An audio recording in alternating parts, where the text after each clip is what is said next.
നമുക്കെല്ലാം പ്രിയങ്കരനായ പ്രിയപ്പെട്ട ഉമ്മൻചാണ്ടിയെ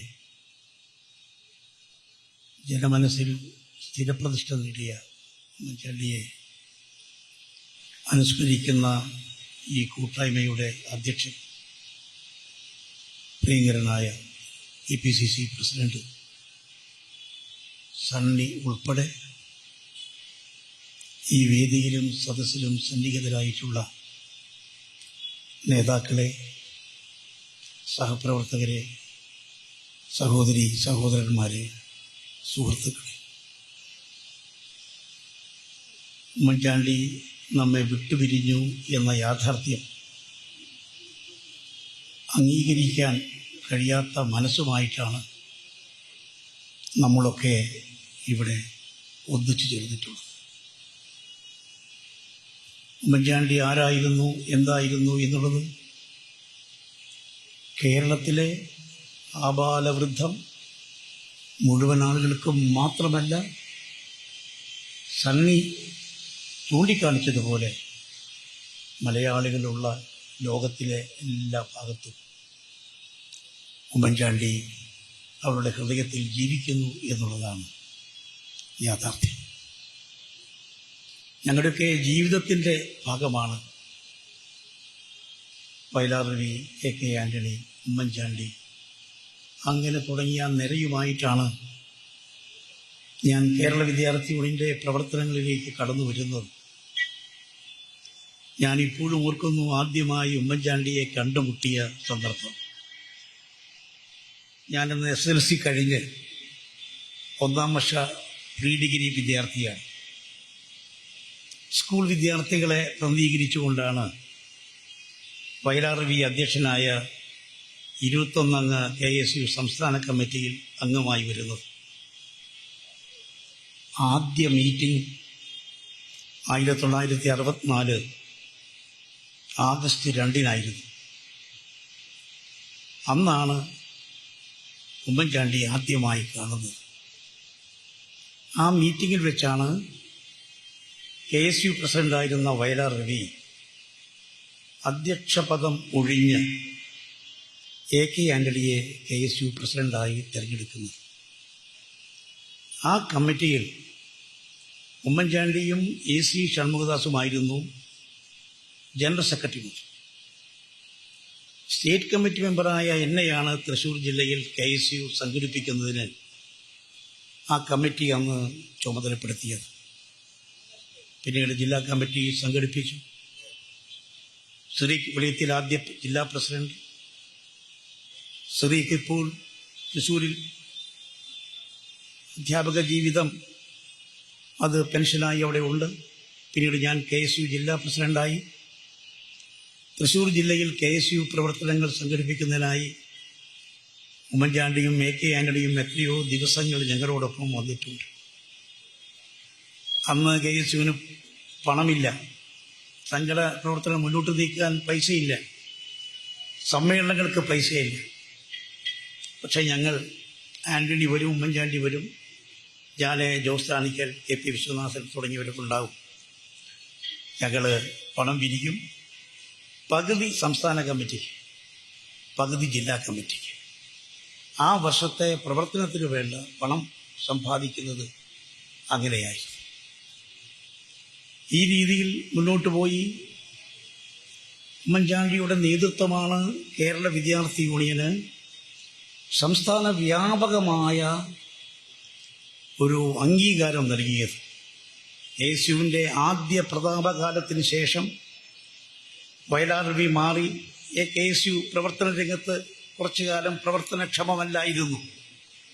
പിന്നീട് KSU പ്രവർത്തനക്ഷമമായി മുന്നോട്ട് പോകുന്നത്, വിദ്യാർത്ഥികളുടെ മഹാപ്രസ്ഥാനമായി വളർത്തിയത് AK ആൻ്റണിയും ഉമ്മൻചാണ്ടി, പിന്നീട് ഉമ്മൻചാണ്ടിയുമാണ്. പ്രത്യേകിച്ച് ഉമ്മൻചാണ്ടിയുടെ കാലഘട്ടത്തിലാണ് ശ്രദ്ധേയമായ മുരളി സമരം നടക്കുന്നത്. ദേവര കോളേജിലെ വിദ്യാർത്ഥിയായ മുരളി അന്ന് പോലീസ് അതിക്രമത്തിൽ മരണപ്പെടുന്ന ആ പശ്ചാത്തലം, കേരള വ്യാപകമായി നടന്ന വൻ സമരം, ആ സമരം അന്നത്തെ EMS നമ്പൂതിരിപ്പാട് KSUവിൻ്റെ ആവശ്യങ്ങളൊന്നും അംഗീകരിച്ചില്ലെങ്കിലും KSUവിൻ്റെ വളർച്ച കേരളത്തിലെ വിദ്യാർത്ഥി മനസ്സിൽ രൂഢമൂലമായി വളർന്നത് ആ കാലഘട്ടത്തിലായിരുന്നു. ഞങ്ങൾ ഓർക്കുന്നു, അത് കഴിഞ്ഞു KSUവിൻ്റെ 10ാം സംസ്ഥാന സമ്മേളനം. ഉമ്മൻചാണ്ടി KSU പ്രസിഡന്റാകുന്നത് 1966 എറണാകുളം സമ്മേളനത്തിൽ വെച്ച് ആന്റണി ഒഴിഞ്ഞ് ഉമ്മൻചാണ്ടി KSU പ്രസിഡന്റായി. പിന്നീട് കോഴിക്കോട് സമ്മേളനം, 10ാം സമ്മേളനം. അതിലാണ് ലക്ഷക്കണക്കിന് വിദ്യാർത്ഥികൾ പങ്കെടുത്ത KSUവിൻ്റെ സംസ്ഥാന സമ്മേളനത്തോടനുബന്ധിച്ചുള്ള പ്രകടനം നടക്കുന്നത്. ആ സമ്മേളനത്തിലാണ് ഉമ്മൻചാണ്ടി വീണ്ടും പ്രസിഡന്റായി തിരഞ്ഞെടുക്കപ്പെട്ടു. മുല്ലപ്പള്ളി രാമചന്ദ്രൻ വൈസ് പ്രസിഡന്റായി. PC ചാക്കോയും കടന്നപ്പള്ളി രാമചന്ദ്രനും ഞാനും ജനറൽ സെക്രട്ടറിമാരായി നിർദ്ദേശിക്കപ്പെട്ടു. പിന്നീട് കേരളത്തിലെ വിദ്യാർത്ഥി സമൂഹം അവകാശങ്ങൾ നേടിയെടുത്ത സുപ്രധാന സംഭവങ്ങൾക്ക് നേതൃത്വം കൊടുത്തത് ഉമ്മൻചാണ്ടി. ഞാനിപ്പോൾ ഓർക്കുന്നു, EMS നമ്പൂതിരിപ്പാട് മുഖ്യമന്ത്രി, CH മുഹമ്മദ് കോയ വിദ്യാഭ്യാസ മന്ത്രി.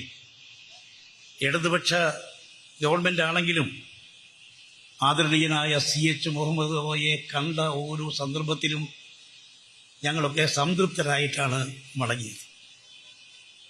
യൂണിവേഴ്സിറ്റി ഭരണത്തിൽ വിദ്യാർത്ഥി പങ്കാളിത്തം എന്ന ആശയം ആദ്യമായി അവതരിപ്പിച്ചത്, യാഥാർത്ഥ്യമാക്കിയത്, അതിന് നേതൃത്വം കൊടുത്തത് പ്രിയപ്പെട്ട ഉമ്മൻചാണ്ടിയായി. അന്ന് യൂണിവേഴ്സിറ്റി ബില്ലിൽ ചർച്ച നടക്കുന്ന സമയത്ത് ഞങ്ങൾ CHനെ കണ്ടു. ഞാനും ഉമ്മൻചാണ്ടിയും ഹസനും PC ജോസഫും ഞങ്ങളെല്ലാവരും കൂടി CHനെ കണ്ടു. അതേ തുടർന്നാണ് പിന്നീട് വന്ന യൂണിവേഴ്സിറ്റി നിയമത്തിൽ ഏഷ്യയിലാദ്യമായി യൂണിവേഴ്സിറ്റി ഭരണത്തിൽ വിദ്യാർത്ഥി പങ്കാളിത്തം സെനറ്റിൽ 3 പേർ വിദ്യാർത്ഥി പ്രതിനിധികൾ നിർദ്ദേശിക്കപ്പെട്ടു.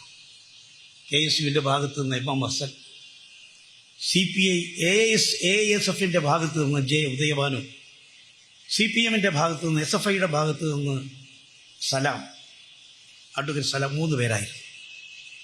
പിന്നീട് കേരള യൂണിവേഴ്സിറ്റി യൂണിയൻ രൂപം കൊടുക്കുന്നതിന് നേതൃത്വം കൊടുത്തത് AK ആന്റണിയും വയലാർ രവിയും ഉമ്മൻചാണ്ടിയാണ്. KSUവിൻ്റെ ആദ്യകാല ആവശ്യങ്ങളിൽ ഒന്നായിരുന്നു യൂണിവേഴ്സിറ്റി യൂണിയൻ സംഘടിപ്പിക്കുക എന്നുള്ളത്. സർ CP ഭരിക്കുന്ന കാലത്ത് K Balakrishnan Kerala university union പ്രസിഡന്റായിരുന്നു. CPA വിമർശനത്തിന്റെ പേരിൽ അന്ന് CP പിരിച്ചുവിട്ട കേരള യൂണിവേഴ്സിറ്റി യൂണിയൻ പിന്നീട് രൂപം കൊള്ളുന്നത് KSUവിൻ്റെ ആന്റണിയുടെ, വയലാർ രവിയുടെ, ഉമ്മൻചാണ്ടിയുടെ ആവശ്യങ്ങൾ അംഗീകരിച്ചുകൊണ്ട്, KSUവിൻ്റെ ആവശ്യം ഉന്നയിച്ചുകൊണ്ട് അന്ന് കേരള യൂണിവേഴ്സിറ്റി യൂണിയൻ രൂപീകരിച്ചു. തലേക്കുന്നിൽ ബഷീർ, പ്രിയപ്പെട്ട തലേക്കുന്നിൽ ബഷീർ അതിൻ്റെ ആദ്യത്തെ പ്രസിഡന്റായി. പിന്നീട് ഹസൻ പ്രസിഡന്റായി. പിന്നീട് തിരുവഞ്ചൂർ പ്രസിഡന്റായി. അങ്ങനെ നീണ്ടുപോകും. അതുപോലെ സെക്കൻഡറി വിദ്യാഭ്യാസം സൗജന്യമാക്കാൻ നേതൃത്വം കൊടുത്തത് ഉമ്മൻചാണ്ടിയാണ്. സെക്കൻഡറി വിദ്യാഭ്യാസം കഴിഞ്ഞു പ്രീ ഡിഗ്രി വിദ്യാഭ്യാസം സൗജന്യമാക്കാൻ നേതൃത്വം കൊടുത്തത് ഉമ്മൻചാണ്ടിയുടെ നേതൃത്വത്തിലുള്ള KSU ആയിരുന്നു. ഈ രീതിയിൽ അതുപോലെ ഫീസ് ഏകീകരണ സമരം, പ്രൈവറ്റ് കോളേജിലെ ഫീസ് സർക്കാർ കോളേജിലെ ഫീസിനോടൊപ്പം തുല്യപ്പെടുത്തണമെന്ന ആവശ്യം വയലാർ രവിയുടെ കാലം മുതൽ KSU ഉന്നയിച്ച, AK ആന്റണി തുടർന്നു വന്ന, ഉമ്മൻചാണ്ടി മുന്നോട്ട് വെച്ച ആവശ്യം യാഥാർത്ഥ്യമാക്കാൻ അവസരം കിട്ടിയത് ഞാൻ KSU പ്രസിഡന്റായിരുന്ന കാലത്താണ്.